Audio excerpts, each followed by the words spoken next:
Сайн байцгаана уу влогийн их хүндэт үзэгчтэй. Манай ардын влогийн ээлж дугаар маань Улаанбаатар хотын төв зэг болох Спатридл багаас эхэлж байна. Тэгээ та бүгдийнхээ энэ өдрийн мэндийг айлтгаж мэдчилж байна. Энэ ардын влогийн дугаараар маш шинэлэг садан мэдээлэл хүргэх тул тэгээд мэдээж сюрпризтэй тул влогоо дуустал үзээрэй гэж уриалж байна. Яа, тэгэхээр өнөөдрийн дугаараар хөрөнгө оруулалтын сангийн талаар танилцуулах болно. За тэгээд манай арт менежмент компани болохоор Монголда хамгийн анхны хамтын хөрөнгө оруулалтын сан буюу үндэсний хөгжлийн сан гэдэг нэртэй сангийнхаа үйл ажиллагаа явуулах зөвшөөрлийг авсан байгаа. За тэгээд одоо энэ дугаараар хөрөнгө оруулалтын сан гэж юу вэ? Нэгж ирэх гэж юу вэ? Хэрхэн одоо энэ хөрөнгө оруулалтын санд оролцож нэгж ирэх авах вэ гэдэг талаар бид маш дэлгэрэнгүй танилцуулах болно.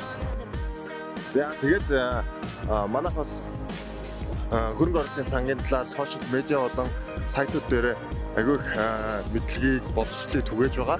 За үүнтэй холбогдуулаад өчигдөр бас 100 төгрөгөөр юу хийж болох вэ гэсэн бичлэг гарсан байгаа.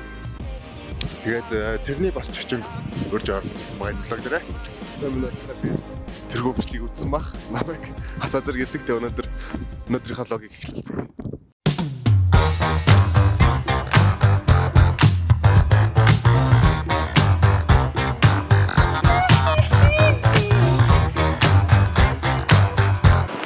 Vlog. Нэг көрийн өрөөр. За би ингээ офс дээр ирсэн. Одоо бүтүүжээд байл Тэмүл ахаас асуулт суух гээд. Явж гин. За Тэмүл ах ширэнж яах. За та юу гэж байна?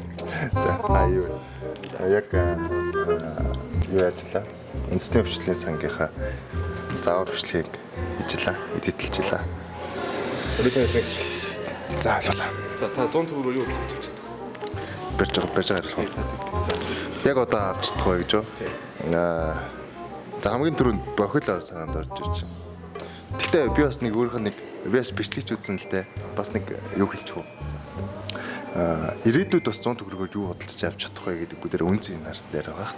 Тэгээд өнөөдөр бох авч чадж байна. Гэхдээ өнөөдөр бох аваад хаях уу айсаа 100 төгрөгөөрөө хөрөнгө оруулалт тэгээд бохин нэг байр болох уу гэж байдаг штэ. Тэрнтэй адилхан өнөөдрийн 100 төгрөгөөр хөрөнгө оруулчаад нэг 5-10 жилийн дараа тэр чинь 100 биш 10,000 биш 100,000 болсон байх вэ гэж бас хараасаа гэж хүмүүсийг уриалж байна. Товчхондоо бол хөрөнгө оруулалтын сан таны мөнгийг мэрэгжлийн хүмүүс таны өмнөөс өдөртөх юм. За тэгвэл үүний талаар мэрэгчлэнүүд мэрэгчлэгийг сонсцгоо. Олон улсад 1970-аад оны үед Европод банк санхүүгийн томоохон хямрал болсон байгаа. Тухайн хямралын үеэр олон банк компаниуд ампуурсан. За тэрнээс үүдээд хөрөнгө оруулагчид маань илүү өгөөчтэй, тэгтээ эрсдэл маш бага тийм бүтээгдэхүүний хайж эхэлсэн нь хөрөнгө оруулалтын сан үүсэх эхлэлийг тавьсан байгаа. Манай үзэгчид бас сонирхож байгаа. Би ганцаараа хөрөнгө оруулж байна шүү дээ. Хувьцаануудаа өөрөө аваад, өөрөө бонд аваад арилжаалаад ингээд явах бүрэн боломжтой хүмүүр те. Тэгэхээр яагаад заавал хөрөнгө оруулалтын санг сонгох ёстой юм бэ? Тэр шалтгааныг хэлж өгөөч. Наа чи айгу зөв асуулт байна.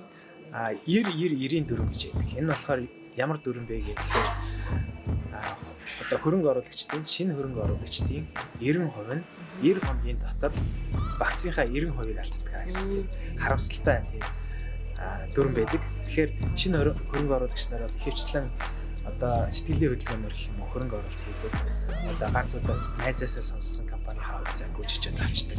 Тэнгүүд нөгөө компани сайн судалж шинжилж чаддгүй учраас алдаа гаргаад буруу хувьцаанууд авчдаг.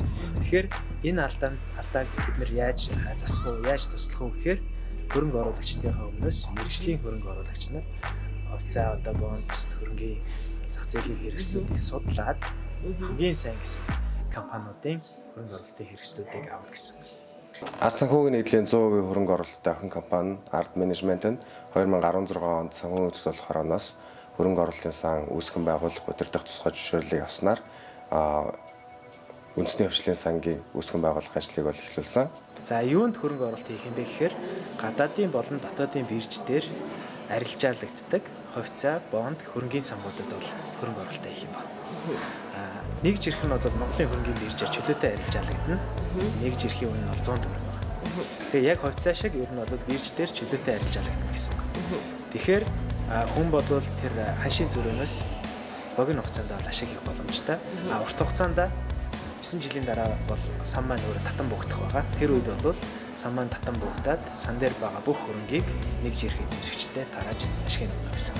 Хязгаарлалтуудын хувьд гэвэл эдийн засаг өсөлттэй үед бид нэр хувьцаа руу нийт хөрөнгийнхөө 70% хүртэлхийг бол хөрөнгө оруулалт юм. Эдийн засаг уналттай үед бол илүү тогтмол өгөөжтэй буюу бонд хадгаламж руугаа төвлөрөөд бондын хамгийн дээд хязгаар бол 70% байгаа. За бид нэр мөн адил хувьцаан дээр дотоод болон гадны хөрөнгийн биржүүд рүү хөрөнгө оруулалт хийхээр төлөвлөж байгаа.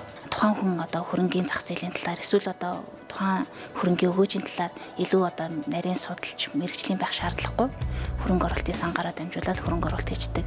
За хөрөнгө оруулалтын сангийн хамгийн том давуу тал бол одоо хөрөнгө оруулагчдын оруулсан хөрөнгийг илүү мэрэгжлийн баг удирдаад зөв газарт нь зөв цагт нь хөрөнгө оруулалт хийгээд явдаг. Энээсээ өндөр хэмжээний өгөөжийг хөрөнгө оруулагчдаа бий болгож чадж байгаа.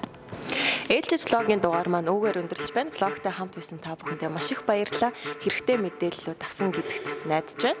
За тэгээ манай влогийг үзээд бүгдээрээ лайктаараа шеэр хийгээд комментт 3 найдаа меншн хийгээрэй. Бидний болохоор 3 хүнийг сонгоод тус бүрт нь 999 ширхэг нэг жирхэг бэлтгэх баг шүү. Тэгээд өнөөдөр влогт оролцож үзлээ амар хэцүү юм байна. Хөрөнгө оруулалт үздэг зохицлоо.